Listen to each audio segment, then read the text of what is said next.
ठाणे जिल्ह्यात बाटली आणि कॅनमध्ये पेट्रोल डिझेल विक्रीवर बंदी.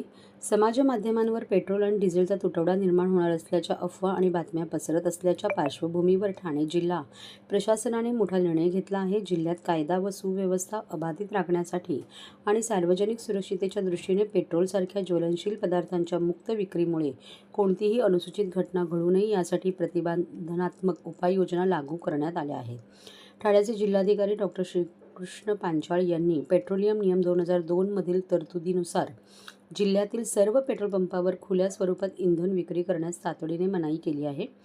जिल्हाधिकाऱ्यांनी निर्गमित केलेल्या या आदेशानुसार आता जिल्ह्यातील सर्व पेट्रोल पंप चालकांना पेट्रोल आणि डिझेल केवळ वाहनांच्या इंधन टाकीमध्येच वितरित करण्याचे निर्देश देण्यात आले आहे.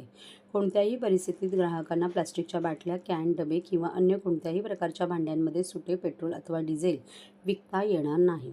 या नियमाचे उल्लंघन करणे बेकायदेशीर असून पंपावरील सुरक्षितता जपण्यासाठी सर्व पेट्रोल पंप परिसरात CCTV यंत्रणा 24 तास कार्यरत ठेवणे आणि इंधन विक्रीच्या नोंदी नियमित ठेवणे आता अनिवार्य करण्यात आले आहे. या आदेशाची काटेकोर अंमलबजावणी करण्याची संपूर्ण जबाबदारी संबंधित पेट्रोल पंप मालक आणि व्यवस्थापकांची असणार आहे. हा आदेश 27 मार्च 2026 पासून तात्काळ प्रभावाने लागू झाला असून पुढील सूचना मिळेपर्यंत तो प्रभावी राहील. या नियमांचे उल्लंघन करणाऱ्या व्यक्ती किंवा संस्थेवर पेट्रोलियम नियम 2002, भारतीय नागरिक सुरक्षा संहिता 2023 आणि आपत्ती व्यवस्थापन कायदा 2005 मधील तरतुदीनुसार कठोर दंडात्मक व फौजदारी कारवाई केली जाईल असा इशारा प्रशासनाने दिला आहे.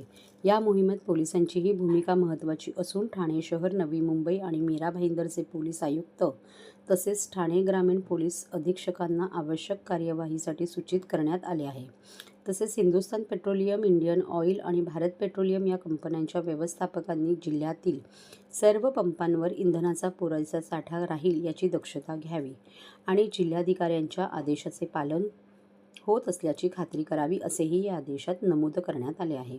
सार्वजनिक हितासाठी घेण्यात आलेल्या या निर्णयाची सर्व संबंधितांनी तात्काळ अंमलबजावणी करावी असे आवाहन जिल्हाधिकारी श्रीकृष्ण पांचाळ यांनी केले आहे.